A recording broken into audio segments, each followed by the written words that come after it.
এবাৰ নহয়, দুবাৰ নহয়, তিনিবাৰ নহয়, 4বাৰ অপৰচুনিটি পাইছে তাক বচাবলৈ। First time, he jumped in the water with the life jacket and he was struggling. He was struggling in the water with the life jacket. You saw it. He was trying to hold on the kayak. He was not able to. Try কৰি আছে। পৰি গৈছে। You know that. Are you guys blind or what? জীৱনত প্ৰথমবাৰৰ বাবে আপুনি সুধা হাতে উভতি যাব এইবাৰ আমেৰিকালৈ, তাকেতো। হয়নে নহয়? হয়, absolutely. কাৰণ নাই সি 24 তাৰিখৰ পৰা এই ডিচেম্বৰ 24 তাৰিখৰ পৰা আমি উত্তৰ পূৰ্বাঞ্চল ঘূৰা কথা আছিল। 23 তাৰিখ শ্ৰমিক আহি পাব, 24 তাৰিখৰ পিছত আমি ঘূৰিম। আৰু সেই জুবিনক আজি আমাৰ লগত নাই। যি আমলেট ভাজিব শ্ৰমিকে হেৰি লৈ আহিছিল, কি আছিলে এইটো যিটো জুবিনে ধুলে বাটাৰ, গতিকে শ্ৰমিকে বাটাৰ লৈ আহে, মই আমলেট বনাওঁ, জুবিনে খায়, যিটো আমাৰ এটা আনন্দ। গতিকে সেই সকলো শেষ হৈ গৈছে। হাইস্কুলত সেইটো সময়ত আমি ভূপেন হাজৰিকাৰ গানবিলাক শুনো, ভূপেন হাজৰিকা, জয়ন্ত হাজৰিকা, কিন্তু মানে I was not able to connect সেইবোৰ গান শুনি। ভাল গান, বিৰাট ধুনীয়া গান, কিন্তু আমি কানেক্ট কৰিব পৰা নাছিলোঁ। যেতিয়া মই অনামিকা শুনিলোঁ, মানে গানবোৰ পাখিৰ পৰা আদি কৰি, I could connect to those songs and the lyrics and everything, So মই তেতিয়াৰ পৰা অসমীয়া গান শুনা আৰম্ভ কৰিলোঁ। Before getting to my friends, you have to go through me first. তো মোৰ লগত লাগ প্ৰথমতে, তাৰপিছত মোৰ ফ্ৰেণ্ডক তই টাচ কৰিবি। জুবিনে দাখন গৈছে বোলে, মোৰ গাড়ীত দা এখনো আছে, এই দা মই জুবিন পিছত তাক দবাৰ ভিতৰত বহি আছোঁ, হঠাতে মানে হুলস্থুল, খুব চিঞৰ বাখৰ, একদম বাহিৰত হুলস্থুল। চ' আমি নামি আহিলোঁ, নামি আহি দেখিলোঁ যে এটা দীঘল চুলি ল'ৰা এটাই ষ্টেচন মাষ্টাৰৰ লগত কাজিয়া কৰি আছে। মই বোলো কাজিয়া কি কাৰণে, কিটো, what is the reason behind it, তাৰপিছত গম পালোঁ যে সি ট্ৰেইনখন যাব নিদিয়ে আগলৈ, যেতিয়ালৈকে মানে বাথৰুমত পানী মানে লোড নকৰে। বাথৰুমত পানী নাছিলে। নমস্কাৰ, পডকাষ্ট উইথ অনুপম চক্ৰৱৰ্তী স্বাগতম জনাইছোঁ এই অনুষ্ঠানৰ মাজত। প্ৰিয় দৰ্শক, আজি অনুষ্ঠানত দুগৰাকী বন্ধু মোৰ লগত আছে। এক প্ৰকাৰ মোৰো বন্ধু বুলি ক'ব পাৰে। এজন বন্ধু আমেৰিকাৰ পৰা আহিছে, সাতসাগৰ 13 নদীৰ সিপাৰে থকা আমাৰ এজন প্ৰৱাসী অসমীয়া, আৰু আনজন আপোনালোকে চিনি পায়, বৃন্দাবন থিয়েটাৰ বুলি ক'লে বেছি ভাল হয়, আৰু জুবিন গাৰ্গৰ কাষে কাষে ঘূৰা মানুহজন। মই চিনাকি কৰাই দিছোঁ, বংকিম চন্দ্ৰ ৰয় স্বাগতম জনাইছোঁ, আৰু শ্ৰমিক দত্ত স্বাগতম জনাইছোঁ দুয়োকো। আৰু কেতিয়া আহিলে আপুনি আমেৰিকাৰ পৰা? মই আমেৰিকাৰ পৰা 23rd of December, এণ্ড দুদিন থকাৰ পিছতে মই তিনিচুকীয়ালৈ যাব লগা হ'ল। আজি ৰাতিপুৱা তিনিচুকীয়াৰ পৰা ঘূৰি আহিছোঁ। জুবিন বংকিমৰ লগত সৰু এটা আপাৰ আছামৰ ট্ৰিপ এটা কৰি আহিলোঁ। মই লগত জনাম যে বিদেশত বিভিন্ন সময়ত ভ্ৰমণ কৰা, জুবিন গাৰ্গে ভ্ৰমণ কৰা, আপোনালোক দুজনো থাকে, আৰু জয়ন্তকো মই মাজে মাজে দেখি থাকোঁ। আটাইতকৈ বেছি ভ্ৰমণ কৰে আপোনালোকে। আগতো কেইটামান পৰিকল্পনা আছিল, কোনো ভবা নাছিল যে অভিশপ্ত 19 ছেপ্টেম্বৰ আমাৰ সন্মুখলৈ আহি যাব ন? কওক না অকণমান, সেইখিনি কথা শুনো। আমাৰ আগন্তুক বছৰ 2026 আমাৰ কেইবাটাও পৰিকল্পনা আছিলে। প্ৰথমতে আছিল আমাৰ soccer world cup, football world cup. এইটো মানে এইবাৰ আমেৰিকাই হোষ্ট কৰিছে, America along with Canada and Mexico. So' as we all know', Zubeen is a very soccer fan, so' he মানে গেট কেইখনমান চাবলৈ বিচাৰিছিলে। তাৰপিছত আমাৰ এমেজনৰ ট্ৰিপ এটা আছিলে, সি এমেজন যাব বিচাৰিছিলে। চ' এমেজনৰ পৰা আমি আৰ্জেণ্টিনা হৈ, because Argentina is one of his favourite country, because Messi is from Argentina, Maradona is from Argentina, so' he loves that country. So' আমি তাৰ পৰা আমি উশ্বুৱা বুলি সৰু টাউন এখন, southern most town in South America, তাৰ পৰা গৈ আমি এণ্টাৰ্কটিকা যোৱাৰ প্লেন এটা আছিল। চ' সেইটো প্লেন থাকি গ'ল। বাট ক'ত কেনেকৈ জুবিনৰ লগত সম্পৰ্ক হ'ল শ্ৰমিকৰ? য়েছ, ভেৰি ইণ্টাৰেষ্টিং। জুবিনক মই প্ৰথম লগ পাইছিলোঁ 1992। মই বম্বেত, আপোনাৰ ঘৰটো তিনিচুকীয়াত নহয় নে? চ' মই 1992 তাক লগ পাইছিলোঁ। মই বম্বেত আণ্ডাৰগ্ৰেড কৰিব গৈছিলোঁ। চ' তেতিয়া গুৱাহাটীৰ পৰা বম্বেলৈ এখনেই ট্ৰেইন যায়, সপ্তাহত এখনেই ট্ৰেইন, দাদৰ গুৱাহাটী এক্সপ্ৰেছ বুলি কয়। চ' আমি ছামাৰত অসমলৈ আহোঁ পৰিয়ালৰ লগত থাকিবলৈ, মা দেউতাৰ লগত অলপ সময় কটাবলৈ। ছামাৰ ব্ৰেক অভাৰ হৈ যোৱাৰ পাছতে আমি উভতি যাওঁ। আকৌ এই উভতি যাওঁতে জব্বলপুৰৰ ষ্টেচন এটা আছিলে, তাতে ট্ৰেইনখন ৰখালে। আমি দবাৰ ভিতৰত বহি আছোঁ, হঠাতে মানে হুলস্থুল, খুব চিঞৰ বাখৰ, একদম বাহিৰত হুলস্থুল। চ' আমি নামি আহিলোঁ, নামি আহি দেখিলোঁ যে এটা দীঘল চুলি ল'ৰা এটাই ষ্টেচন মাষ্টাৰৰ লগত কাজিয়া কৰি আছে। মই বোলো কাজিয়া কি কাৰণে, কিটো, what is the reason behind it, তাৰপিছত গম পালোঁ যে সি ট্ৰেইনখন যাব নিদিয়ে আগলৈ, যেতিয়ালৈকে মানে বাথৰুমত পানী মানে লোড নকৰে বাথৰুমত পানী নাছিলে বাথৰুমত পানী নাছিলে। ষ্টেচনত ষ্টেচন। গতিকে পানী নহালৈকে ট্ৰেইনখন যাব নিদিয়ে। তাৰপিছত But he won the battle. He won the battle. So লগে লগে পানী ভৰালে। তাৰপিছত তেতিয়া তাৰ লগত অলপ কথা পাতিছিলোঁ, তাক সুধিছিলোঁ ক'ত থাকে বম্বেত, ক'ত থাকিবা তুমি? তেতিয়ালৈকে গানৰ কথা বৰ নহয়, গানৰ কথাই নাছিলে তেতিয়া, কোনো ধৰণৰ গানৰ আলোচনা হোৱা নাই। সি কৈছে যে মই বম্বেত যাম। মই বোলো ক'ত থাকিবা? নাজানো ক'ত থাকিম আৰু ক'ৰবাত। So that was very interesting and I saw the rebellious personality, you know, যে পানী নথকাৰ পিছত কিছুমানেতো হ'ল আৰু পানী নাই আৰু, but no, you know, সেই পাৰ্চনেলটো মোক বিৰাট ভাল লাগিল। তাৰপাছত 2016 চনত জয়ন্ত কাকতিয়ে মোক ফোন কৰি ক'লে যে মানে 91ৰ পিছত stop। একো নাই আৰু। মই সেইটোৱে জুবিন গাৰ্গ বুলি আপুনি জানিছিলে নে নাই তেতিয়া? মই একচুৱেলি ক'বলৈ গ'লে মানে জুবিন গাৰ্গৰ মানে গান অনামিকাৰ পৰা শুনা আৰম্ভ কৰিলোঁ। বিকজ আগতে যেতিয়া পঢ়া শুনা কৰি আছিলোঁ হায়াৰ ছেকেণ্ডেৰী বা হাইস্কুলত, সেইটো সময়ত আমি ভূপেন হাজৰিকাৰ গানবিলাক শুনো হা, ভূপেন হাজৰিকা, জয়ন্ত হাজৰিকা, কিন্তু মানে I was not able to connect সেইবোৰ গান শুনি। ভাল গান, বিৰাট ধুনীয়া গান, কিন্তু আমি কানেক্ট কৰিব পৰা নাছিলোঁ। যেতিয়া মই অনামিকা শুনিলোঁ মানে গানবোৰ, পাখিৰ পৰা আদি কৰি, I could connect to those, songs and the lyrics and everything, So মই তেতিয়াৰ পৰা অসমীয়া গান শুনা আৰম্ভ কৰিলোঁ। তাৰপিছত আৰু মই নিজৰ পঢ়া শুনা, মোৰ চাকৰি, পিছত বিভিন্ন জেগাত গ'লোঁ। সেই তাৰপাছত 2016 চনত জয়ন্তই মোক ফোন কৰি ক'লে জুবিন আহিব, সি LA আহিব বিচাৰিছে, তাত হলিউড চাব বিচাৰিছে কিছুমান ষ্টুডিঅ'। তাৰ তেতিয়াই মানে সেই চিনেমা 91ৰ সেই স্মৃতি, জব্বলপুৰৰ সেই স্মৃতি, তাৰ পৰৱৰ্তী পৰ্যায়ত আপুনি অনামিকা শুনিছে, শুনি সেই স্মৃতিলৈ আপুনি US লৈ গুচি গ'ল। কানেক্ট নাই জুবিন গাৰ্গৰ লগত, 16ত আকৌ জয়ন্তৰ যোগেদি। ইণ্টাৰেষ্টিং। তাৰপিছত সেই 16 চনত সি আহিলে, আহি পেলাই মই তাক এয়াৰপৰ্টলৈ পিক আপ কৰিবলৈ গ'লোঁ। তো মই তাক প্ৰথমতে দেখি একদম মানে ক্ষীণমিন ল'ৰা এটা, পিক আপ কৰি চুলি নাই চাগে তেতিয়া, চুলি নাই, চুলি চুটি, মানে হি লুকছ ভেৰি গুড, দেন মই তাক পিক আপ কৰি গাড়ী চলাই ঘৰলৈ গৈ আছোঁ। তেতিয়াই মানে সি ক'লে আই থিংক আই ৰিমেম্বাৰ ইউ। গম পালে কিবা এটা। মই তেতিয়া তাক মানে ক'লোঁ যে আমি লগ পাইছিলোঁ জবলপুৰত, মনত আছে? তেতিয়া তাৰ মনত পৰিলে, ছেইম গাই। তাক মোক সুধিলে আৰু কেতিয়াৰ পৰা আছে US-ত।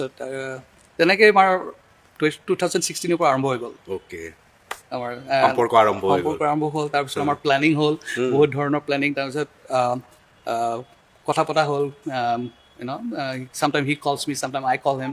I mean, mostly we talk about movies. So ময়ো খুব মুভি চাওঁ, বেলেগ ধৰণৰ মুভি চাওঁ। মই ৱেষ্টাৰ্ণ মুভি খুব ভাল পাওঁ।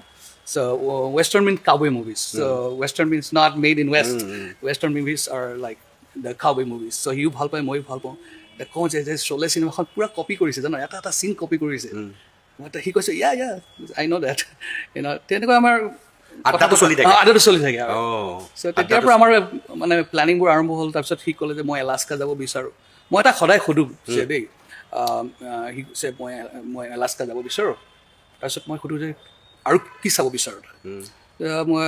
মই স্কাই ডাইভ কৰিব বিচাৰোঁ। বোলে অ'কে। চ' তাৰপিছত মই বংকিমক ফোন কৰিলোঁ, বংকিম তুমি যাবা নেকি স্কাই ডাইভ? কৈছে, সি কয় বোলে জুবিন গ'লে ময়ো যাম। চ' সেইটো তেতিয়াৰ পৰা আৰম্ভ হৈ গ'ল আমাৰ গোটেই adventures, trips, adventures, activity and all that. এটা প্ৰশ্ন মই সোধোঁ সুমিত দত্তক। এটা দুঃসাহসিক মানুহৰ নাম আছিল জুবিন গাৰ্গ। এবছলুটলি। সেই পানী বন্ধৰ সেই হয় কথাটো ষ্টেচনত আমি সকলোৱে ফাকে ফাকে সৰকি গুচি গ'লোহেঁতেন, জুবিন বোলে নহয়, এইটো মই কৰি থৈ যাম। সেই সাহস কেতিয়াবা লাগে সেই জুবিন গাৰ্গ হতাশাত ভুগিব, কেতিয়াবা লাগে। অসমত যেনেকৈ কৈ আছে মানুহে কিছুমানে, মইতো কোনো দিন জুবিন গাৰ্গক হতাশ ৰূপত দেখাই নাই। কওক আপুনি। Never ever. I have never চিন হিম। ইমান কেতিয়াবা সেই পাছপৰ্ট হেৰুৱা ক্ষেত্ৰতো সি কোনো ধৰণে টেনশ্যনেই নলয়। বেলেগক টেনশ্যন দিয়ে, মোক টেনশ্যন দিয়ে, বাট নিজে সি টেনশ্যন নলয়। চ' মই কেতিয়াও তাক হতাশ হোৱা দেখা নাই, কেতিয়াও।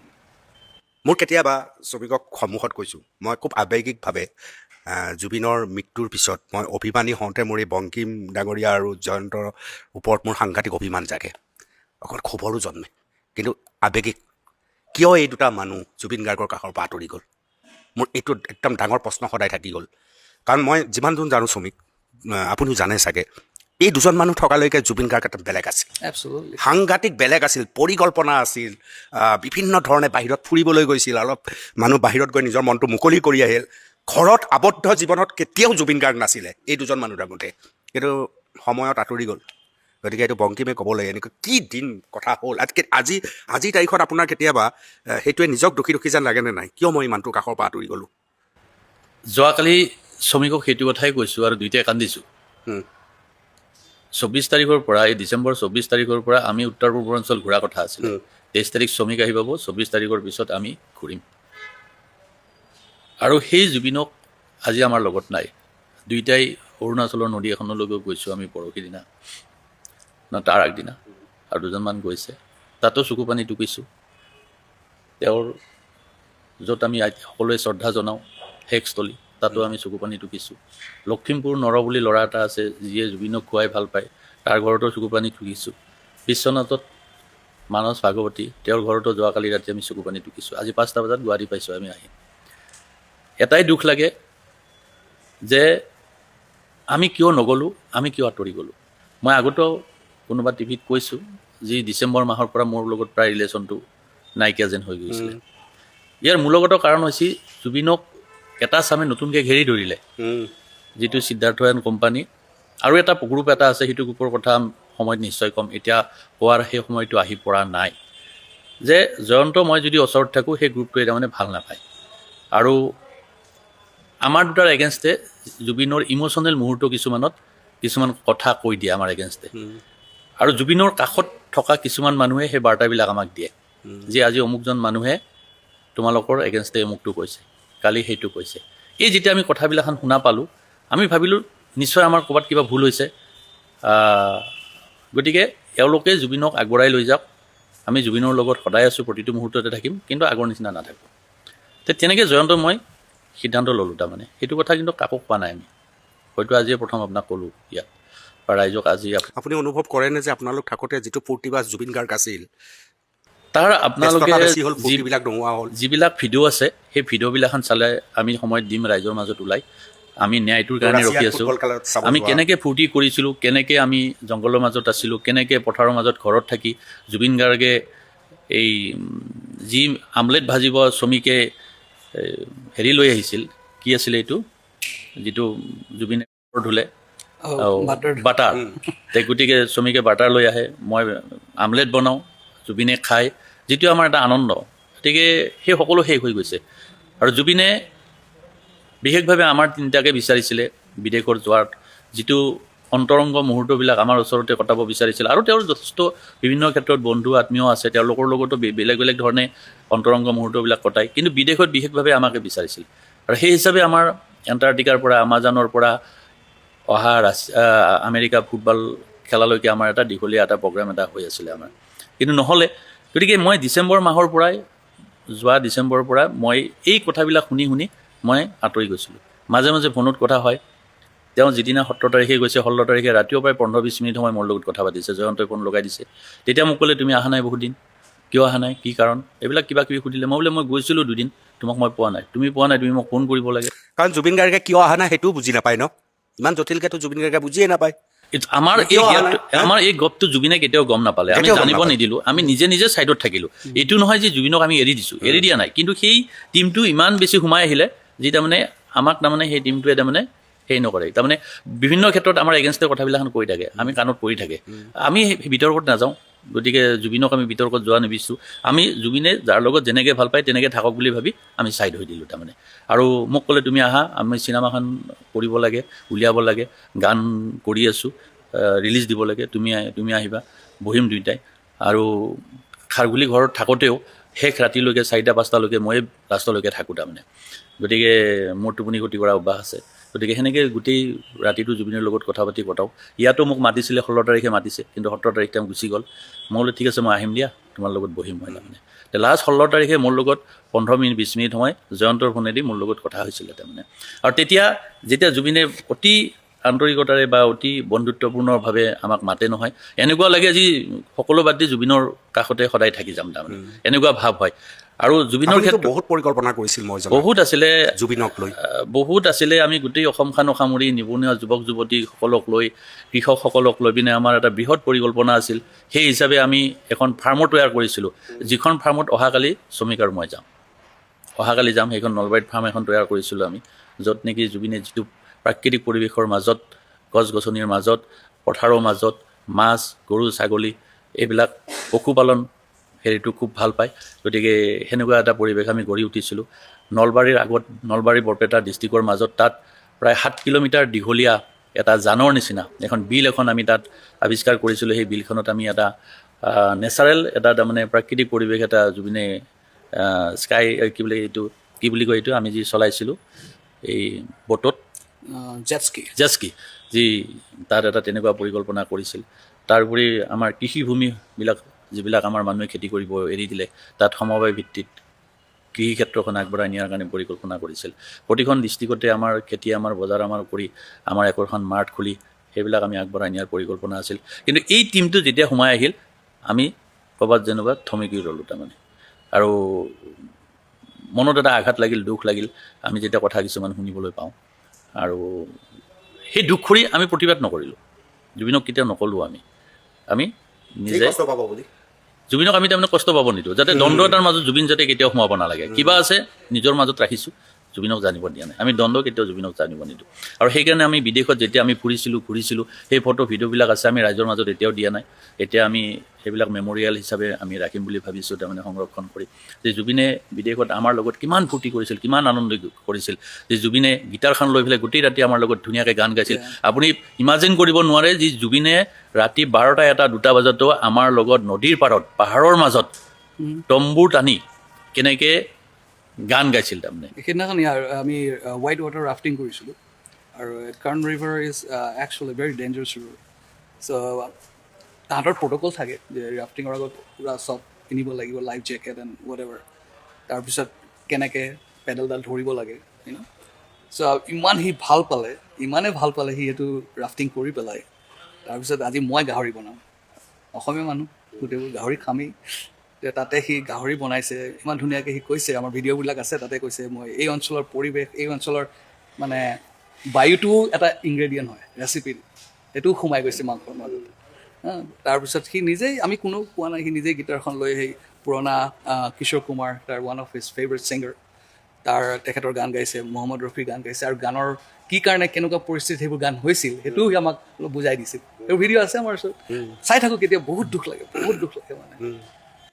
আপুনি নিজে এজন প্ৰৱাসী অসমীয়া, ছিংগাপুৰৰ প্ৰৱাসী অসমীয়াই যিটো কৰিলে, মানে মই খোলাকৈ কথা কোৱা মানুহ, ডক্টৰ বেয়া নাপাব আপুনি। প্ৰৱাসী অসমীয়া শব্দটোৰ ওপৰতে অসমীয়া মানুহৰ খং উঠা হৈছে, ইম'চনেল হৈ আছে মানুহ। আশা কৰা নাছিল কোনো যে ছিংগাপুৰত কমেও 500 মানুহ তাত আছে, আজিলৈকে কোনো এটা শব্দ নকৰে। মইতো আচৰিত হ'লোঁ। তাৰমানে যিদিনাখন এই খবৰটো পাইছোঁ, মোৰ তেতিয়া 2টা বাজিছে ৰাতি, 2টা বজাত, যে জুবিনৰ এনেকুৱা এটা হ'ল। আমাৰ জুবিনে মানে এটা গ্ৰুপ খুলিছিলে, সন্তোষ, তন্ময়ত আছিল। Tanmay was one of the group member in that. আমি তন্ময়ক সুধিলোঁ যে কি হ'ল। আপুনি গ্ৰুপত আছিলে? মই আছোঁ, বংকিম আছে। মানে সি ৱৰ্ল্ডৰ 52 মেম্বাৰ্ছ চিলেক্ট কৰি পেলাই গ্ৰুপটো বনাইছিল। সি মোক কৈ থাকে, he was very proud of that group.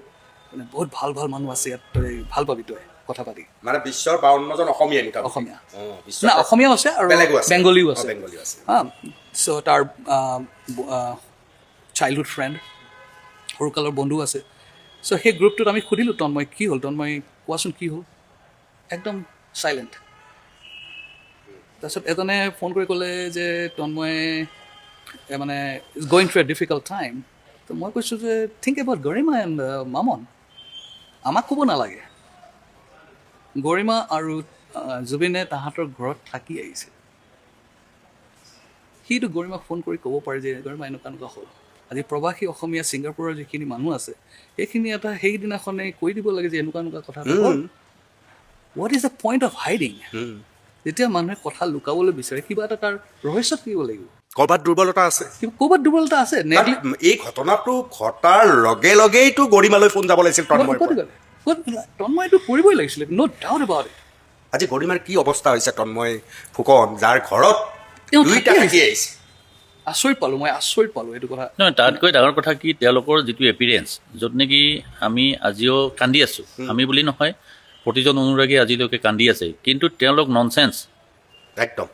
আজি SIT সন্মুখত যেতিয়া আহিছে, আমাৰ সাংবাদিক বন্ধুসকলে তেওঁক যেতিয়া কুৱেশ্যন কৰিছে, হাঁহি আছে, তাৰমানে হাঁহি আছে। তাৰমানে তেওঁলোকে যি আমি কাৰোবাক হেৰাইছোঁ, তেওঁলোকে যি কাৰোবাক নি পিনে হেৰুৱালে আমাৰ মাজৰ পৰা, তেওঁলোকৰ সেই অনুশোচনাই নাই। গতিকে তেওঁলোকক কিয় আমি বা আমাৰ চৰকাৰে বা SITয়ে আজি আমাৰ দৃষ্টিত যে মৰমৰ চকুৰে চাই আছে তেনেকুৱা মই আমাৰ বুজি আজি পোৱা নাই। আমাৰ অনুভৱ হৈছে। ইণ্টাৰনেলি যদি কিবা কৰিছে আমি সেই কথাটো নাজানো। যিখিনি আমি সন্মুখত দেখিছোঁ সেই দেখাখিনিক লৈ পিনে আমি আচৰিত হৈছোঁ। যি দুজন ছিকিউৰিটি যাৰ লগত অকল যিবিলাক মানুহে গান গায় সেই গান গোৱা পইচাটো তেওঁলোকৰ একাউণ্টছত ভৰাই দিয়ে বুলি তেওঁলোকে আমাক কোৱা কথা। তেওঁলোকে নাজানে কিমানখিনি কি ইনকাম টেক্সে হওক কিবাই হওক মেইনটেইন কৰিব লাগে যিখিনি আমাক কৈছে। কিন্তু বাকী যিকেইজনক সোমাই দিলে সেইদিনা লগত থকা তেওঁলোকক এনেহেন হ'ল যি এটা আপ্যায়ন কৰি মাতি আনিলে আৰু আপ্যায়ন কৰি তেওঁলোকক বিদায় দিলে। এইটো অসম আৰক্ষীৰ এটা ডাঙৰ দুৰ্বলতা কিন্তু, বা চৰকাৰেও যিমান ভাল কাম কৰিলেও এইটো এটা ডাঙৰ কলংক থাকি গ'ল যে এইকেইজন মানুহকে এৰি দিলে। মনোভাৱটো একদম কেনেকুৱা হ'ব? 100% জুবিন কেনেকৈ ঢুকাইছে তেওঁলোকে জানিব। কাৰণ আমি ভিডিঅ'টোৱে দেখিছোঁ, বেলেগটো কথা আমি নাজানো। ভিডিঅ'ৰ ওপৰত ডিপেণ্ড কৰি আমি যিখিনি দেখিছোঁ আৰু জুবিনক যি হিচাপে আগদিনা ৰাতিৰ পৰা মদ খোৱাৰ পৰা পাৰ্টি কৰোৱাৰ পৰা যিখিনি আমাৰলৈকে নিউজ আহিছে, প্ৰত্যক্ষ পৰোক্ষভাৱে আমি যিখিনি দেখিছোঁ শুনিছোঁ, জুবিনক লৈ অহাৰ পৰা গাড়ীত মদ খোৱাৰ পৰা বটত মদ খোৱাৰ পৰা যিখিনি কৰিছে, সিটো মানুহতুল্য মানুহে কৰা কাম নহয়। তাৰমানে সেইটো মানুহতুল্য মানুহে কাম কৰা নহয়। সেইটো তেওঁলোক পশু হ'ব লাগিব। আৰু জুবিনৰ সেই পানীত নামি যোৱাৰ পিছৰ যিবিলাক ফটো আমি পাইছোঁ, পানীত নামি যোৱাৰ আগৰ যিটো ফটো পাইছোঁ, যি এটা মমূৰ্ষ অৱস্থা, মানুহ এটা সুস্থ অৱস্থাত নাই, সেই ফটোখিনি চালে মানে গম পায়। আৰু তেওঁলোকে আপোনালোক দুটা ভাল বন্ধু, শ্ৰমিক আৰু আপুনি বংগীপ ভাল বন্ধু। কালি আপোনালোকৰ মাজৰ কাৰোবাৰ এটা ঘটনা ঘটিছে, তো XYZৰতো পত্নীয়ে বা সন্তানে ইজনকে ফোন কৰিব ন, হয় বিচাৰিব ন, জানিব। নিশ্চয় ইয়াতকৈ ডাঙৰ বিশ্বাসঘাতক আছে নেকি শ্ৰমিক? নাই মানে মোৰ সেইটো বিৰাট দুখ লাগি থাকে। মানে তেখেতসকলে এনেকুৱা কিয় কৰিলে। এতিয়া যোনটো SITৰ যোনটো investigation, I am very surprise. প্ৰথমতে এজনে আহিলে ছিংগাপুৰৰ পৰা ভাষ্য দিবলৈ, নহয় জানো? আহি পেলাই তেওঁক যাবলৈ দিলে। তেওঁতো গৈ পেলাই ক'ব মোক এইকেইটা প্ৰশ্ন সুধিছে, মই এনেকৈ ক'ম, তহঁতিও এনেকৈ কবি। I have a doubt and it's a genuine, right? তাহাঁতি কয় যে they are all in the sync. এনেকৈ ইনভেষ্টিগেশ্যন মইতো কেতিয়াও শুনা নাই। আৰু দ্বিতীয় কথা চাওক, এবাৰ নহয়, দুবাৰ নহয়, তিনিবাৰ নহয়, 4বাৰ অপৰচুনিটি পাইছে তাক বচাবলৈ। First time he jump in the water with the life jacket and he was struggling. He was struggling in the water with the life jacket. You saw it. He was trying to hold on the kayak. He was not able to. Try কৰি আছে। পৰি গৈছে। You know that. Are you guys blind or what? দেখা নাই ইমান ভাগৰুৱা মানুহ এটা, তাৰপিছত ছেকেণ্ড টাইম চুইমিং যোৱা প্ৰশ্নই হ'ব নোৱাৰে। প্ৰশ্নই নুঠে তাত লাইফ জেকেট নহয়কে যাব। তাৰপিছত তন্ময় তাৰ হাতখন এনেকৈ ধৰি আছে। হাতখন কিয় ধৰি আছে? এডাল মানুহ এটাৰ হাতখন কিয় ধৰি আছে? এটা সৰু বাচ্ছা এটাক ৰাস্তাটো ক্ৰছ কৰিবলৈ হাতখন ধৰি পেলাই ক্ৰছ কৰি দিয়ে মাকে বা দেউতাকে। এজন এডাল্টকটো নকৰে, unless and until that person is unstable. তেখেত একদম আনষ্টেবল হয়, ভাগৰুৱা। তাৰপিছত পানী নোহোৱাটো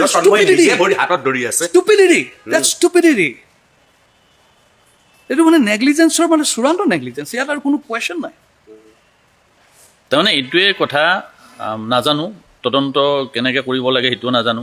কাৰণ আইনো পঢ়া নাই আমি, আৰু প্ৰশাসনীয় কিতাপো আমি কেতিয়াও পঢ়ি পোৱা নাই।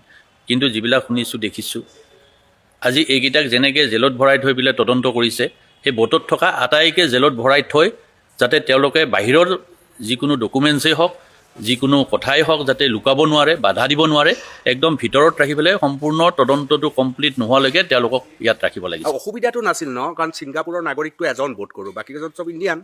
চব ইণ্ডিয়ান হয়। আৰু মই নাজানো কি ধৰণৰ ইনভেষ্টিগেশ্যন ছিংগাপুৰত কৰিলে অসম পুলিচে, মই সেইটো নাজানো। But anyway like I have lot of question and lot of doubts. এইখন চাৰ্জশ্বিট ন্যায় চব সন্দেহত আছে। এতিয়া চাব কথাবিলাক, আমি বহুতা তদন্ত দেখিলোঁ। এতিয়া ধৰি লওক আৰএছ খান, সেইটো সময়ত আপোনালোকৰ সাংবাদিকবিলাকো কিমান হুলস্থুল কৰিছিল, অসমৰ সচেতন মহলো কিমান হুলস্থুল কৰিছিল। তেওঁ আহিলে কিছুদিন জেলত থাকিলে, এতিয়া সুন্দৰ অসমীয়াৰ লগত অসমীয়া বতাহ খাই, অসমীয়া খাদ্য খাই ধুনীয়া মিলি গৈছে। তাৰমানে কিবা হৈছে, আমি শাস্তি কিবা গম পালোঁ। সেই 1000 টকীয়া কেলেংকাৰীটো ক'ত গ'ল? আমি কিবা গম পালোঁ? কিবা হ'ল নেকি? আল্টিমেটলি সেইখিনিতো আমাৰ টকা আছিলে, অসমৰ টকা আছিলে, তাৰ উচিত বিচাৰ পালোঁ নেকি? কিবা একো নহ'লে। আজি পৰাগ দাক মাজ ৰাস্তাত গুলীয়াই হত্যা কৰিলে, কিবা বাৰু আজিলৈকে একো নহ'লে। এই অভিনীল একদম ৰাজহুৱা জেগাত দিনৰ পোহৰত, তাততো আৰু বেলেগ মাৰ্ডাৰাৰ যোৱা নাই, সেই তাৰেই মানুহখিনিয়ে তেওঁলোকক হত্যা কৰিলে। আজি কেইবছৰ হৈ গ'ল, কিবা পালোঁ? সেইদিনা ৰাভা যিজন পুলিচ অফিচাৰ আছিলে, কি ৰাভা আছিলে, এই বুজিছোঁ নলবাৰীৰ নহয় নহয় এই যি আমাৰ বোকাখাট হেৰি যি ইয়াত যি ঢুকালে দি হয় মহিলাগৰাকী মহিলা পুলিচ গতিকে জোনমণি ৰাভা। জোনমণি ৰাভা তদন্ত হ'ল এতিয়ালৈকে কিবা পালোঁ তে গতিকে আহি এতিয়া জুবিন পাইছে য'ত নেকি আমাৰ হাতত অকল ভিডিঅ'কেইটা আছে আৰু ভিডিঅ'কেইটাই দেখাইছে অনলি ফৰ নেগলিজেঞ্চি যিটো আমি বুজি পাওঁ তাৰমানে তাত যদি আইনৰ ভাষাই দি কিবা ভিতৰত সোমাই আছে নাজানো 2-3জন আইনজ্ঞৰ লগতো আমি কথা পাতিছোঁ আৰু এইটোৱে আৰু অসমীয়া মানুহে অতীতৰ পৰা এটা বস্তুৱে দেখাই আহি আছে এটাই প্ৰমাণ হৈ আছে কিছুদিন হৈ হাল্লা হুলস্থুল আৱেগিকভাৱে আমি দৌৰি যাওঁ দৌৰি কিবা কওঁ প্ৰতিবাদ কৰোঁ কিবা কৰোঁ এটা সময়ত আমি স্তিমিত হৈ যাওঁ পাহৰি যাওঁ অন্য এটা ইছ্যু আমাৰ মাজলৈকে আহি যায় অট'মেটিকেই আহক বা কোনোবাই আনি দিয়ে আমি পাহৰি যাওঁ প্ৰতিবাদ কৰোঁ ৰাস্তালৈ ওলাই আহোঁ তাৰপিছত পাহৰি যাওঁ আজি জুবিন গাৰ্গৰ ক্ষেত্ৰত এইটো যি নহ'ব সেইটোতো আমি ভাবিবই নোৱাৰোঁ তাৰমানে তথাপিও মাননীয় মুখ্যমন্ত্ৰী মহোদয়ে এটা প্ৰতিশ্ৰুতি দিছে যে জুবিনক মাৰ্ডাৰ কৰা হৈছিল তেখেতে প্ৰথম মানুহ মাৰ্ডাৰ কৰা হোৱা বুলি কোৱা মানুহ আমিতো ভিডিঅ'ত যি দেখিছোঁ সেইটোৱে আমি ক'ব পাৰিম মাৰ্ডাৰ হোৱা বুলি তেখেতে কৈছে আৰু তেখেতে কৈছে জুবিনৰ ক্ষেত্ৰত ন্যায় দিয়া হ'ব গতিকে জুবিনক XYZ মাৰিছে কাৰণে মাৰ্ডাৰ হোৱা বুলি কৈছে গতিকে কোনে মাৰ্ডাৰ কৰিছে সেই মাৰ্ডাৰৰ কৰা মানুহজনক ঘোষণা কৰিব লাগে যি এই মানুহজনে মাৰ্ডাৰ কৰিছে আৰু অমুক মানুহকেইজনে সহায় কৰিছে সেইটো ঘোষণা হৈছে জানো আজিলৈকে এইটো ঘোষণা এতিয়ালৈকে হোৱা নাই তন্ময়ে যেতিয়া পৰিয়ালৰ মানুহক কাকো ফোন নকৰিলে আপোনালোকৰ গ্ৰুপত যেতিয়া সি পিছতো ৰিমুভ কৰি দিছে তাক সেই গ্ৰুপত একো এনচাৰে নিদিলে গতিকে তাতেই বহুত উত্তৰ সোমাই আছে তাকেতো কিবা এটা ধৰি দি সুধি দিলে বহুত কথা ওলাই গ'লহেঁতেন কিবাটো আছে কি ভয়ৰ কাৰণটো কি কিয় পলাইছে মানুহে ভয় কৰে যেতিয়া মিছা মাতে ভয় তাৰ একো যদি তন্ময় যদি একো কৰাই নাই তাৰ একো দুখ নাই কিয় ইমান দিন মনে মনে আছে কিয় ক'ব পৰা নাই সি কিয় গৰিমাক এটা ফোন কৰি ক'ব চবে পাহৰাৰ পিছত কিতাপ লিখিব জুবিন গাৰ্গৰ সান্নিধ্যত বুলি হয় এতিয়াতো সেইটোৱে আমাৰ অতীতবিলাখনেতো সেইটোৱে আমাক কৈ আছে আৰু যোৱাকালি জুবিন ক্ষেত্ৰত এজন মানুহে প্ৰায় 4টা হৈছে নেকি আজি ৰাতিপুৱা তাৰমানে কিছুমান আমাক কথা সুধিছে কিছুমান কৈছে আমি এইটো কৰিব লাগে আমি সেইটো কৰিব লাগে বোলে জনস্বাক্ষৰ বোলে আপুনি কি কৰিব স্বাক্ষৰ কৰি পেলাই কি কৰিব স্বাক্ষৰৰ কিবা অৰ্থ মূল্য অসমত আছে জানো এতিয়ালৈকে দিয়া হৈছে জানো কোনোবাই পাইছে জানো আমাক কুৱেশ্যন কৰিছে যে আপোনালোকে কি বিচাৰে বা কি ভাবে বোলে আমি এটাই বিচাৰোঁ মাননীয় মুখ্যমন্ত্ৰী মহোদয়ে ঘোষণা কৰিছে তেওঁক মাৰ্ডাৰ কৰা হৈছে মাৰ্ডাৰকেইটাক অ'পেন উলিয়াই আনিব লাগে অ'পেন আইনগতভাৱে শাস্তি দিব লাগে কি শাস্তি দিব আইনে ক'ব আমিতো ক'ব নোৱাৰোঁ গতিকে তেখেতে ঘোষণা কৰিছে তেখেতে ঘোষণা কৰিছে মানে তেখেতে জানে ঘোষণাটো আমি কৰা নাই গতিকে তেখেতৰ ওপৰত ভৰসা বিশ্বাস কৰি আমি ৰখি আছোঁ গতিকে তেখেতে শাস্তি দিয়ক তেখেতলৈকে সেইটোৱে অনুৰোধ সেইটোৱে আমাৰ আহ্বান যিটো গৰিমা শইকীয়াকে বিচাৰিছে মামনে বিচাৰিছে দেউতাকে বিচাৰিছে প্ৰত্যেকটো মানুহে বিচাৰিছে প্ৰত্যেকটো অনুৰাগীয়ে বিচাৰিছে প্ৰত্যেকটো বন্ধু বান্ধৱ আত্মীয়ই বিচাৰিছে গতিকে মাননীয় মুখ্যমন্ত্ৰীয়ে যিটো ঘোষণা কৰিছে সেইটো তৎকালীনভাৱে কাৰ্যকাৰী হোৱাৰ প্ৰক্ৰিয়াটো কৰিব লাগে যে যিটো কৈছে যিটো আদালতৰ যি স্পেচিয়েল ব্যৱস্থাটো কৰিব দিছে সেইটো এতিয়ালৈকে হোৱা নাই সেইটো কৰিব লাগে ফাষ্ট ট্ৰেক আদালতটো কৰিব লাগে য'ত নেকি 300 কিমানজন সাক্ষী হৈছে 300 কিমানজন সাক্ষীক আনি এটাকে সোধালৈকে কিমান দিন লাগি যাব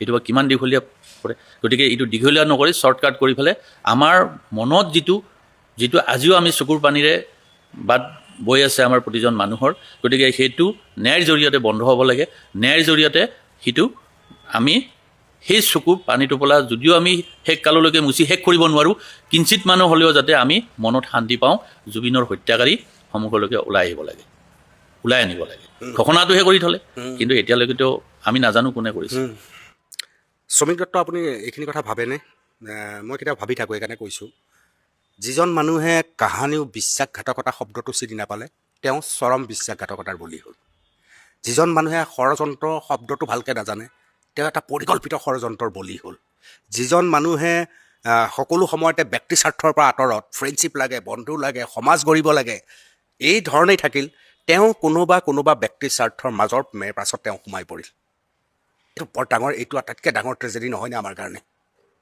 এবছলুটলি সি মানুহক ইমান বিশ্বাস কৰে তাৰমানে এটা কথা কওঁ আপোনাক তাৰমানে লাষ্ট 2023 আমাৰ লগত এটা ৰোড ট্ৰিপ কৰিছিলে বহুত সময় আমি 100-200 মাইল গাড়ী চলাই গৈ থাকোঁ বিভিন্ন কথা ওলায় বিভিন্ন ধৰণৰ চিনেমাৰ কথা গানৰ কথা কিতাপৰ কথা তাৰপিছত গাড়ী কথা হ'ল চ' গাড়ী কথা কওঁতে সি ক'লে যে মই এখন ৰেঞ্জ ৰ'ভাৰ কিনিম এইটো 2023 জুন মাহ দেই জুন জুলাই ৰাইট চ' সি ক'লে মই ৰেঞ্জ ৰ'ভাৰখন কিনিম মই তেতিয়া ক'লোঁ জুবিন ৰেঞ্জ ৰ'ভাৰখন ইমান ভাল গাড়ী নহয় তই লেণ্ড ক্ৰুজাৰ কিন তাৰপিছত ৰেঞ্জ ৰোভাৰখন সেই মই তাৰপিছত ক'লে সেই হয় নেকি? মই বোলে এটা মোৰ বন্ধু আছে মেলভিন বুলি, আমেৰিকান মানুহ হয় দেই, তেখেত মানে কাৰ এক্সপাৰ্ট, মানে ৰিভিউ দিয়ে, হেৰি কৰে। তাৰপিছত তেওঁক ফোন কৰিলোঁ আৰু জুবিনৰ লগত ডাইৰেক্ট কথা পতাই দিছোঁ, তই সোধ। তাৰপিছত সেই মানুহজনে ধুনীয়াকৈ কম্পেৰিজনটো দি দিলে দুখন গাড়ীৰ।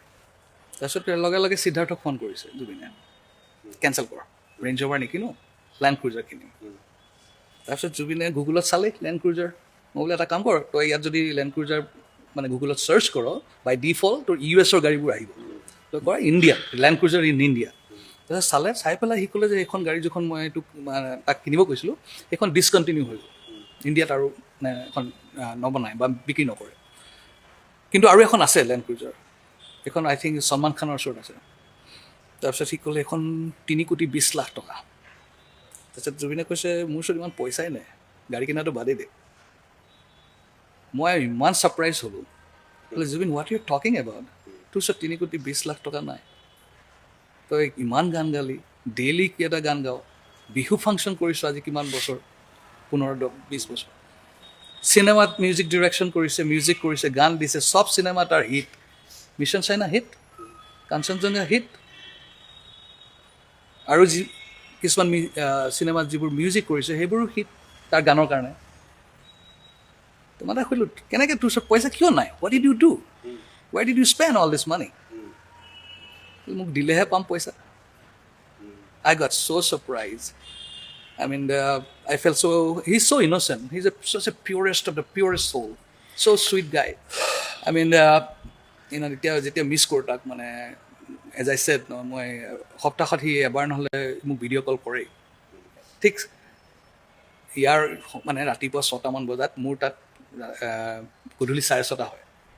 মই জাষ্ট অফিচৰ পৰা আহোঁ, সি ফোন কৰিব, ভিডিঅ' কল কৰিব, কথা পাতোঁ বেলেগ বেলেগ বিভিন্ন ধৰণৰ খেলৰ কথা, চিনেমাৰ কথা। তাৰপিছত কয় মোৰ অলপ ভাগৰ লাগিছে, খাই পেলাই শুই দিওঁ। বোলে যা শুই দে তই। তাৰ মন যায় ন এনেকুৱা ভাল গাড়ী এখন ল'ম, কিবা ল'ম, লাষ্টত গৈ গৈ ৰৈ যায়গৈ তাৰ হাতত পইচা নাই। পইচা নাই। সেইদিনাখন তাকে মই তাৰ ঘৰটোলৈ মই পুখৰণীয়াত থাকোঁ, মই এই ঘৰটোৰ মোক ডিজাইনবোৰ পঠিয়াইছে, গোটেইবোৰ তই চাই লৈছোঁ। তাৰ খাৰগুলি ঘৰত যেতিয়া ষ্টুডিঅ'টো আছিলে তাত পাৰৰ ঘৰ এটা আছিলে, সেইটো মই ডিজাইন কৰা। তাৰপিছত মই ক'লোঁ তই চা, ঘৰটো চাচোন বোলো। মই তাক কৈছিলোঁ তই মানে ইয়'ৰ ৰিভাৰ ফ্ৰণ্ট হয়, ৰিভাৰ ফেচিংটো, তাৰ ঘৰটো পূৰা তই চিলিঙৰ পৰা মানে all the way from floor to ceiling একদম গ্লাছ লগাবি চাৰিওফালে। তাৰ সেইটো হ'লে তই মোক মানে সি মোক ভিডিঅ' পঠিয়াই পেলাই দেখাইছে আৰু। তো সেইদিনা মই ৰাতিপুৱা 5টাত উঠি তাৰ তালৈ খোজকাঢ়ি গৈছোঁ খাৰগুলিত। তাত অলপ সময় থাকিলোঁ, বহুত ধৰণৰ তাৰ ড্ৰিম হোম, মানে ইমান মিছ কৰিছোঁ, ইমানেই মিছ কৰিছোঁ তাক। তাৰ কল্পনা আছিলে তাত থকা পাপুৰ লগত, এইবোৰ থাকি গ'ল আৰু। এতিয়া মৰিচিকা বিচাৰি ফুৰিছোঁ আমি আৰু, নহয়নে? হয়, কাৰণ সেই ঘৰটো বিৰাট ইচ্ছা আছিলে। সেই ঘৰটোৰো কাহিনী মই কৈছোঁ আগত, তথাপিও আজি শ্ৰমিক থকাৰ কাৰণে আকৌ কৈছোঁ যে সেই ঘৰটোৰ প্ৰথম ভূমি পূজন কৰিছিলোঁ গৰিমা আৰু মই। সেই ঘৰটোৰ প্ৰথম ড্ৰয়িংখন বনাইছিল ৰিতুল শৰ্মা, আৰিয়ান উডছ যিখন আমাৰ হোটেল কাম ৰেষ্টুৰেণ্ট আছে সোণাপুৰত, তেখেতে এটা অসমৰ ভাল আৰ্কিটেক্সাৰ। গতিকে সেই ড্ৰয়িংখন ডিজাইন কৰি দিয়াৰ পিছত এদিন আমি তেখেতৰ সোণাপুৰৰ তালৈকে গৈ জুবিন, মই, গৰিমা আটাইকেইটা আৰু কোনোবা আছিলে, তাত গোটেইবিলাক চাই মেলি এডাল গছ কটা যায়। জুবিনৰ কথা হৈছে কি গছডাল কাটিব নোৱাৰা, মোৰ এটালৈকে ৰুম কম হ'ব কিন্তু গছ কাটিব নিদিওঁ। তেতিয়া ৰিতুল দাই ক'লে, তেওঁৰ বাইদেউ ক'লে যি হয় জুবিন, আমি গছডাল নকটাকৈ আমি এইটো কৰি দিম। আৰু তেখেতৰ বিৰাট এটা আগ্ৰহ বা ইচ্ছা আছিলে সেই মাটিখিনি লৈ দিয়াৰ ক্ষেত্ৰত তেখেতেই মেইন মানুহ আছিলে ৰিতুল দা। কিন্তু কালক্ৰমত কি হ'ল, গৰিমা মই পূজা কৰি অহাৰ পিছত সেই ঘৰটো বনোৱাৰ ক্ষেত্ৰত যেতিয়া পৰিকল্পনা এটা কৰিলোঁ, তেতিয়া বাধা আহি গ'ল সেই পক্ষৰ পৰা। সিদ্ধাৰ্থৰ হয়, কিয় আমি কিবা এটা কৰিব গ'লে তাৰমানে সিদ্ধাৰ্থ বাধাটো আহি যায়। তাৰমানে ষ্টুডিঅ'টো তেনেকুৱা, ষ্টুডিঅ'টো প্ৰথম চাফ চিকুণ মই কৰিলোঁ, ড্ৰয়িং মই কৰিব বিচাৰিলোঁ, কিন্তু দেখা নাই জিন্দগীত মই। গতিকে আৰম্ভণি মই কৰিলোঁ, তাৰপিছত তাতো বাধা আহি গ'ল। গতিকে দুখ লাগে, কাৰণ জুবিনক লৈ পেলাই আমি যথেষ্ট প্ৰাউড কৰোঁ, আৰু জুবিনৰ কাৰণে কিবা এটা কৰাৰ আমাৰ প্ৰত্যেকজন অসমীয়াৰ প্ৰত্যেকজন অনুৰাগীৰে এটা মন থাকে, সেই মনটো আমাৰো আছিলে। গতিকে জুবিনৰ সপোনৰ ঘৰটো, সপোনৰ ষ্টুডিঅ'টো ভালদৰে হওক, তাতে আমি আটাই জড়িত হওঁ, জড়িত হৈ পিনে আমি সেইটো আটক ধুনীয়াকৈ আমি এটা নেচাৰেল টাইপ, যিটো প্ৰাকৃতিকভাৱে RCC-ভাৱে নহয়, RCCৰ যদিও তাতে প্ৰাকৃতিকৰ যিটো এটা সৌন্দৰ্য জুবিনে ভাল পায় তাত আহক, ঠিক তেনেকৈ আমি ভাবি দুইটা ক্ষেত্ৰতে আগবাঢ়িছিলোঁ। সেইটো হ'ল 3 নম্বৰ। আকৌ আজি এটা কথা ক'ম, যিটো মাৰ্টৰ ক্ষেত্ৰত আমাক এনেকুৱা এটা প্ৰস্তাৱ আহিলে যি জুবিন জয়ন্ত আৰু বংকিমৰ বাহিৰে বেলেগ পাৰ্টনাৰ ল'ব নালাগে। এইটো আহিলে মিত্তালৰ পৰা, টাৰ্চ এণ্ড মিত্তালৰ পৰা। বোলে এইটো কেনেকৈ সম্ভৱ হ'ব? প্ৰত্যেকখন ডিষ্ট্ৰিক্টতে আমি এইটো কৰাৰ কথা, বহুত টকা লাগিব, আমাৰ হাতততো ইমান টকা নাই, গতিকে এইটো সম্ভৱেই নহয়। তে আমি যদি কিবা এটা জুবিনক লৈ গোটেই অসমৰ মানুহক লৈ টাৰ্চেন কিন্তু পুৰা টাচত ন তেতিয়াৰ পৰা সেইবিলাক চলাই আছে সমান। গতিকে আমি কিবা এটা কৰিব গ'লে বাধাটো আহি যায়। কিন্তু যেতিয়া আমি গম পালোঁ তাৰমানে জুবিনৰ কেছ পইচা নিপিনে কোনোবা মাৰোৱাৰীৰ চাউলৰ ব্যৱসায়ত কটাই, ক'ৰবাত কটাই, মই বোলে এইটো আৰু কেনেধৰণৰ বস্তু আৰু আমি অসমৰ মানুহক লৈ পিনে, অসমৰ ল'ৰা ছোৱালীক লৈ পিনে এটা উন্নতিৰ পথেৰে আমি আগবাঢ়িব বিচাৰিছোঁ, আমাৰ নিবনুৱা সহায় কৰিব বিচাৰিছোঁ।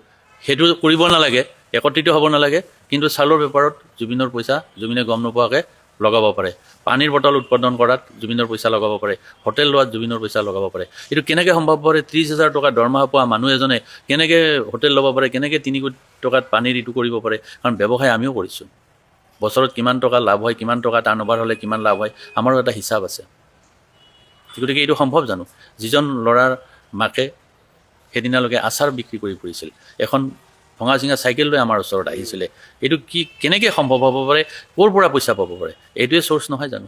যেতিয়া জুবিনৰ শেষ মুহূৰ্তত টেক্স দিবলৈ টকা নাই বুলি মোক জনালে সিদ্ধাৰ্থে, মই তেতিয়া 60 লাখ টকা দিলোঁ, সেই তথ্য মই SITৰ হাতত দি আহিছোঁ। তেতিয়া মই সিদ্ধাৰ্থক সুধিলোঁ জুবিনৰ পইচা ক'ত গ'ল? মোক এটাই কয়, আছে বংকিম দা বেলেগ এক জেগাত ইনভেষ্ট কৰা আছে। বোলে ইনভেষ্ট কৰাৰ আগতে তুমি টেক্সৰ পইচাটো ৰাখিব লাগে। আজি যদি মই নিদিলোঁ হয়, ঠিক আছে জুবিনৰ পইচা মোৰ হাতত আছে, কিন্তু টেক্স দিম বুলি জুবিনৰ পইচা মোৰ তাত নাই নহয়। আমি এটা কিবা বেলেগ কৰিম বুলি আছে, আমাৰ হাতত এগ্ৰিমেণ্ট আছে, সেইটো মই আজি নিদিলেওতো তুমি একো কৰিব নোৱাৰা। কিন্তু মোৰ উদ্দেশ্য সেইটো নহয়। জুবিনৰ দুখ পোৱা, জুবিনৰ কষ্ট পোৱা, পইচাই হওক অন্যই হওক, আমি হ'ব নিদিওঁ, আমি কৰিব নিদিওঁ। সেইকাৰণে মই লগে লগে পইচাটো দি দিছোঁ। গতিকে আমি সকলো ক্ষেত্ৰত এনেকৈ ভাবিছিলোঁ। আৰু জানুৱাৰী মাহৰ 3 তাৰিখ জুবিনৰ লগত মই জয়ন্ত প্ৰায় 2 ঘণ্টা বহিছিলোঁ। সন্ধিয়া সময়ত জুবিনে টোপনিৰ পৰা উঠিছিল, সেইদিনাও জুবিনক এইবিলাক কথা আমি কৈছিলোঁ, যি তুমি এইবিলাক পইচা পাতি ঠিক কৰি লোৱা বন্ধু। কাৰণ তেতিয়া আমাৰ অনুমান হৈছিলে যি তাৰমানে জুবিনৰ ক্ষেত্ৰত কিবা কিবি তাৰমানে বেলেগ ক্ষেত্ৰত আমি নাজানো, টকা পইচাৰ ক্ষেত্ৰত যি জুবিনৰ যেনেকৈ ইউজ হ'ব লাগিছিল বা যেনেকৈ পাব লাগিছিল, যেনেকৈ থাকিব লাগিছিল, সেই বস্তু যি নাই, তেতিয়া আমি কিছুমান পক্ষৰ পৰা আমি কথাবিলাক শুনিব পাইছিলোঁ, কিন্তু প্ৰুফ নাছিল আমাৰ হাতত। সেইকাৰণে জুবিনক কৈছিলোঁ যে এইবিলাক তুমি ঠিক কৰি লোৱা। তাৰ মৃত্যুৰ এতিয়া কাৰণে যিটো আন্দোলন হৈ আছে জাষ্টিছ ফৰ জুবিন, মই আৰু এটা এড কৰিব পাৰোঁ, সেই জাষ্টিছ ফৰ জুবিনত মানে এই টকা পইচাবোৰ যিবোৰ সৰকালে সি সিদ্ধাৰ্থে আৰু বেলেগ কিছুমান তাৰ লগত থকা, সেইবোৰো আনিব লাগে, আনিব লাগে। আৰু জুবিনৰ ফেমিলি দিব পৰা ব্যৱস্থা কৰিব লাগে। সেইটো মোৰ অনুৰোধ, গভৰ্ণমেণ্টৰ অনুৰোধ, ন্যায়ালয়লৈ অনুৰোধ, যে সেইবোৰতো তাৰ যিমান সম্পত্তি বনাইছে বেলেগে তাৰ পইচা দি পেলাই সেইবোৰ জব্দ কৰি জুবিনৰ ফেমিলিলৈ দিব। জীৱনত প্ৰথমবাৰৰ বাবে আপুনি সুধা হাতে উভতি যাব এইবাৰ আমেৰিকালৈ, তাকেতো হয়নে নহয়? হয়, এবছলুটলি। কাৰণ নাই সি বহুত আমাৰ ছেপ্টেম্বৰৰ পিছত এয়া বোধহয় আপুনি অসমলৈ আহিছে। মই তাক কৈছিলোঁ মই 23 ডিচেম্বৰ গৈ পাম, এইবাৰ মোৰ ইছ্যুজুখন লৈ ওলাম ভ্ৰমণ কৰিবলৈ নৰ্থ ইষ্ট। লাষ্ট টাইম আমি মানসলৈ গৈছিলোঁ, সেই যে গড়ে খেদিছিলে, গো বেক। চ' মই তালৈ গ'লে যেনেকৈ সি তালৈ গ'লে যেনেকৈ মই তাক লৈ ফুৰোঁ, য'ত মই যাব বিচাৰোঁ বা সি যাব বিচাৰে, তাত গ'লে মই লৈ যাওঁ য'ত সি যাব বিচাৰে। ঠিক তেনেকৈ ইয়াত আহিলে সি তই ক'ত যাবি এবাৰ ক? মই বোলো এইবাৰ আপাৰ আছামৰ ফালে যাম, মই যাম তোৰ লগত। সময়ো দিয়ে চব কেঞ্চেল কৰি দিছিলোঁ মোৰ কাৰণে। মই লাষ্ট টাইম মই ছেপ্টেম্বৰ 7 আই থিংক মই ভিডিঅ' কল কৰিছোঁ, মেছেজো কৰিছোঁ তাক। কৈছে মোৰ ৰৈ বিনালেৰ বেকগ্ৰাউণ্ড মিউজিক আছে, মোৰ যাবৰ মন নাই, যাম আৰু গৈ পেলাই আহি পেলাই মই লাগি যাব লাগিব, মই ফিনিছ কৰিব লাগিব। সেইটোৱে লাষ্ট মেছেজ আছিল। আৰু তাৰ আগতে মোৰ মেছেজটো আই মিছ ইউ বুলি তাক কৈছিলোঁ, সেইটো চাইছে সি, তাৰ উত্তৰটো দিয়া নাই। হয় নেকি? সেইটো 18 ছেপ্টেম্বৰ। তাত ঘৰলৈ গৈছিল নে? জুবিন ঘৰত আছিল নে আপোনাৰ ঘৰত আমেৰিকাত? মোৰ তালৈ সি 2016 চনত গৈছে, 2017 চনত বংকিম আৰু জয়ন্তই জইন কৰিলে, 2018 চনত আমি ৰাছিয়া গ'লোঁ ৱৰ্ল্ড কাপ চাবলৈ, 2019 চনত আকৌ আহিলে সি। তেতিয়া আমি কি কৰিছিলোঁ, 2019 চনত আমি ভেগাছত গৈছিলোঁ, তাৰপিছত এণ্টিলপ কেনিয়ন গৈছিলোঁ, তাৰপিছত লাষ্ট 2023 চনত সি গৈছিলোঁ, যোনটো আমাৰ দীঘলীয়া ৰোড ট্ৰিপটো কৰিছিলোঁ। আৰু সি য'ত যাব বিচাৰে মই তেনেকৈ মোৰ আইটিনেৰীখন বনাওঁ। সি কৈছিলে মই নেটিভ ইণ্ডিয়ান ভিলেজবিলাক চাব পাৰোঁ। নেটিভ ইণ্ডিয়ান মানে ৰেড ইণ্ডিয়ান বুলি যে কয়, সেইটো আমি তাত নেটিভ ইণ্ডিয়ান বুলি কওঁ। এইবোৰ অলপ চহৰৰ পৰা দূৰত, সেইবোৰ এক্সেছ মানে অনলি অফ ৰোডিং কৰি ভেহিকল বা অফ ৰোডিং কৰি যাব লাগে। He was very excited. সিয়ে কেতিয়াবা তাক সি মোক কৈছে মই তাক হেৰি GoPro-টো দি দিলোঁ মোৰ। GoPro দি খুব ভিডিঅ' চিডিঅ' বনাইছে, কৈছে মই ব্লগাৰ হৈ গ'লোঁ। চ' ভেৰি ফানি মুমেণ্টছ। লাষ্ট 2023 এটা ঘটনা অসমৰ মানুহে এতিয়াও নাজানে, আপুনি শুনিব যে আমি জুবিনৰ ক্ষেত্ৰত কি কৰিছিলোঁ। ৰাতি সেইদিনা এখন নদীৰ পাৰত আছিলোঁ আমি, অসমত নহয় আমেৰিকা, এখন নদী আছিলে, নদীৰ পাৰত আছিলোঁ, তাত কেম্পিং কৰি মানুহবিলাক থাকে, ঠাণ্ডা মণ্টেনা। গতিকে আমি ৰাতি যেতিয়া 3খন গাড়ী তাত সোমাই দিছিল, এখন আমেৰিকাই মোৰ বন্ধু আছিল, তেওঁৰ হাজবেণ্ড ৱাইফ, মই আৰু জয়ন্ত এখনত, জুবিন আৰু শ্ৰমিক এখনত। সেই তেতিয়া তাত 2জন মানুহে সিহঁতে জুই শেষ লৈ আছিলে। আমি গৈ পালোঁ, আমাৰ লাইটৰ পোহৰ দেখি পিনে সিহঁতে তাৰমানে বহুত মিছবিহেভ কৰিলে আমাক, আৰু বিহেভ কৰি পিনে এনেকুৱা এটা পৰ্যায় পালে যি সি পিষ্টল উলিয়াই ল'লে তাত, যে আমাক মাৰিব। শ্ৰমিকৰ লগতো পিষ্টল লাইচেঞ্চ আছে, এওঁৰ বন্ধুজনৰো লাইচেঞ্চ, এওঁলোকো উলিয়াই ল'লে। মই কি কৰিলোঁ, আমাৰ দুটা পক্ষ হৈ গ'ল, তাৰে মাজেদি মোৰ গাড়ীখন সোমাই দিলোঁ, যে কিবা কাৰণে যদি সিটো পক্ষই যদি গুলি মাৰে মোৰ গাড়ীখনত লাগিব। এই বস্তুটো এনেকুৱা এটা পৰ্যায় পালে যে তাৰমানে সি যাতে আমাক একো কৰিব নোৱাৰে, গাড়ীখন মাজত দি দিলোঁ। আৰু তাৰপিছতে আমি কি কৰিলোঁ, যে ইয়াত আমি যুদ্ধ কৰা তৰ্ক কৰাটো আমাৰ দায়িত্ব নহয়, দায়িত্ব হৈছে ছেভ লোৱাটো। আমি লগে লগে আমাৰ বন্ধুজনৰ জৰিয়তে পুলিচক মাতিলে, লগে লগে তাত পুলিচ আহি পেলাই তেওঁলোক দুজনক উঠাই লৈ গ'ল। তাৰমানে আমাৰ কথাটো হৈছে কি, যিকোনো এটা চিটুৱেশ্যন হ'লে তাক লগে লগে কেনেকৈ টেকেল কৰিব লাগে, কেনেকৈ ছেভ দিব লাগে, জুবিনক কেনেকৈ প্ৰটেক্ট কৰিব লাগে, দিছ ফাৰ্ষ্ট প্ৰায়ৰিটি আমাৰ। তাৰ ছেফটিটো আমাৰ ফাৰ্ষ্ট ইমান কৈছে আপোনালোকে ক'তো এটাও সৰু ঘটনা কেতিয়াও হোৱা নাই, আৰু তেনেকুৱা পৰিস্থিতি আমি হ'বলৈ চান্সেই দিয়া নাই। তাৰমানে কি হ'ল, তেতিয়া এই ঘটনাটোতে মানে মই মোৰ গাড়ীখন আগতে গৈছিলে, সি পেছেঞ্জাৰ ছিটত আছিলে, নামি গ'ল। নামি যাওঁতে সেই মানুহকেইটাক খেদি আহিলে, খেদি অহাৰ লগে লগে মই নামি গ'লোঁ। সেই আমেৰিকান মোৰ যোনটো ফ্ৰেণ্ড কাপল, তেওঁ US আৰ্মিৰ ৰিটায়াৰ্ড হয়, প্ৰকাণ্ড মানুহ, 6.5 ফুট ওখ। তেখেতৰ দুটা ডগ মানে train German shepherd, always carry with them. তাহাঁতি নামি আহিলে, সেই মানুহজনে কৈছে before getting to my friends you have to go' through me first. মোৰ লগত লাগ প্ৰথমতে, তাৰপিছত মোৰ ফ্ৰেণ্ডক টাচ কৰিবি। তাৰপিছত সি তাৰ নিজৰ কেম্প ছাইটত গৈ পেলাই সি তাৰ হেণ্ডগানটো উলিয়ালে। যেতিয়া সি হেণ্ডগানটো উলিয়ালে, তাৰ লগতো আৰু দা কোঠাৰ লৈ লাভ নাই। জুবিনে দাখন গৈছে লৈ পেলাই, মোৰ গাড়ীত দা এখনো আছে, এই দা মই জুবিন পিছত তাক তই। আমি তেতিয়া পিছলৈ তাক কৰি পেলাই, বন্ধুকৰ লগত দা দি নহ'ব, মই তেতিয়া মই নিজৰ গানটো উলিয়াইছোঁ। উলিয়াই পেলাই মানে I was about two shoot হিম, তাৰপিছত মই ভাবিছোঁ যে এটা মদাহী, সি মদ খাই আছিলে, খুব বেছি মদ খাই আছিলে। He was cursing and yelling and all that. আমি মোৰ বন্ধু এৰণো কৈছে have a beer, go' to sleep, we don't want to any fight or anything. So' তাৰপিছত আমি মানে কৈছোঁ যে পুলিচ মতাই ভাল। পুলিচ আহিলে 10 মিনিটৰ ভিতৰত পুলিচ আহি গ'ল। 10 মিনিটো নহয় দুখন পুলিচৰ গাড়ী আহিছে, আমাক ৰখাই নাই আমাৰ জেগাত, চিধা সেই তাহাঁতৰ কেম্প ছাইটটোত গৈছে, গোটেই তাৰ মদবিলাক চব পেলাইছে। তাৰপিছত তাক দুটা অপশ্যন দিছে, ইদাৰ ইউ গ' টু জেল, তই জেললৈ যাবি আজি, নহ'লে তই ঘৰলৈ যা। কিন্তু সেই মানুহজনৰ ল'ৰাজন, মানে তেওঁৰ son, he was a very nice person. সেই ল'ৰাটোৱে বাপেকক মানে লৈ গৈছে টানি যে লেটছ গ'। তাৰপিছত ল'ৰাটোৱে পিছত লৈ গ'ল। তাৰপিছত জয়ন্ত কাকতি হৈছে আকৌ যদি ঘূৰি আহে লগৰ কিছুমানক লৈ পেলাই আমাৰ ইয়াত চ' ভেৰি ইণ্টাৰেষ্টিং। আমাৰ ইয়াত পাৰ্টি লৈ গুচি আহেতো। জয়ন্ত নাই, ইয়াত নোৱাৰে সেইটো কৰিব। এবাৰ পুলিচৰ পৰা তাহাঁতি ৱাৰ্ণিং পাই গ'ল, আৰু লগে লগে মানে ওচৰৰ কেম্প ছাইটত থকা মানুহখিনিও আমাৰ ওচৰলৈ আহি গ'ল যে আমি উইটনেছ থাকিম। আচৰিত কথা অনুপম, মই পুলিচটোক সুধিলোঁ যে ইয়াত ছেল্ফ ডিফেন্স লটো কেনেকুৱা, চব ষ্টেটৰ বেলেগ বেলেগ ল তাতে। মণ্টেনা মানে একদম কানাডাৰ ওচৰত দেই, নৰ্দাৰ্ণ মষ্ট ষ্টেট। বোলে প্ৰথম হৈছে you guys are from California অলপ লিবাৰেল হয়, অলপ বেলেগ ধৰণৰ হয় হা। কৈছে যে তোমালোক কেলিফৰ্ণিয়াৰ পৰা অহাৰ কাৰণে সেই মানুহটোৱে গুলি নাখালে, যদি তোমালোক মণ্টানা হ'লা হয় সি অলৰেডি গুলি খালে হয়, তাৰপিছত পুলিচক মাতিলে। So, but we don't want to do those kind of things. But हम लोग tourist होए, जुबिन tourist होए, more responsibility होए as a host, which the Singapore people did not understand. Host होए, ताकि host होए, तार safety to तार first priority होगा लगे. और Zubin was never unpredictable to me. He was predictable. ताक दुनिया के I mean कि बात होल एटू ना हो. Even याद करना लोई गोल. প্ৰথমবাৰ যেতিয়া দেখিলে যে সি ভাগৰি গৈছে, কাট লেটছ গ' বেক। কেপ্টেইনক মাৰি যে ই নুশুনে আমাৰ কথা। Captain is the owner of the yacht right.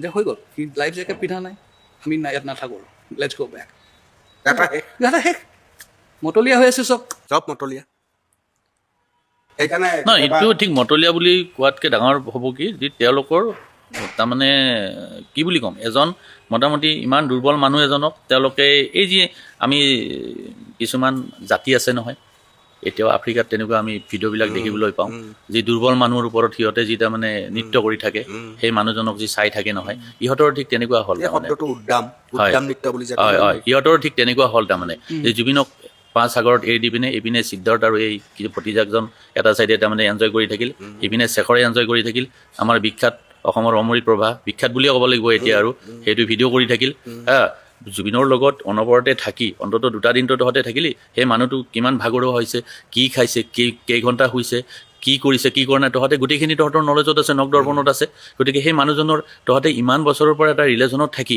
তহঁতে নাজানিলি যে সেই মানুহজন 8 ঘণ্টা বা 10 ঘণ্টা নুশুলে মানুহজন ষ্টেবল হৈ নাথাকে দুৰ্বল হয় ড্ৰিংকছ কৰি আছে ভালদৰে খাদ্যও খোৱা নাই গতিকে তেওঁলোকে এটা উদ্যম নৃত্য এটা কৰি থাকিলে এটা দুৰ্বলক সন্মুখত ৰাখি এই তালিবানীবিলাকক দেখা পাওঁ নহয় সিহঁতে বন্দুকটো জোকাৰি যি টাইপ থাকে নহয় এজন মৰিব লগা মানুহৰ সন্মুখতো ইহঁতৰ তাতকৈ কম নহয় তাৰমানে মই সেইকাৰণে মোৰ এইটোৱে দুখ এটা আফচোচ ৰৈ গ'ল সেই বটত থকা বাকীকেইজনকো কিয় জেলত ভৰাই থৈ পেলাই তদন্তটো নহ'ল তাৰমানে কি আইন বাধা আছিল সেইটো কথা নাজানো তাৰমানে এইটো হ'ব লাগিছিল তাৰমানে একদম and they hold the Indian passport so প্ৰথমতে হ'ব লাগিছিল সেইটো হ'ব লাগিছিল সেইটো কিয় নহ'ল সেইটো আমাৰ এটা মনত খুদুৱনি এটা থাকি গ'ল মই ভাবোঁ এই প্ৰবাসী অসমীয়াসকলে যিটো কাম কৰিলে এইটো এটা কলংক সানি দিলে ন আৰু বছৰ বছৰ ধৰি এই কলংক কিন্তু ছিংগাপুৰত থকা প্ৰবাসী অসমীয়াৰ পৰিয়ালত পৰিব এই 11জনে গোটেই প্ৰবাসী অসমীয়াসকলক কলংকিত কৰিলে very sad so মই এতিয়াও মানে তন্ময় তুমি এইটো যদি পডকাষ্ট চোৱা কাম forward man don't B coward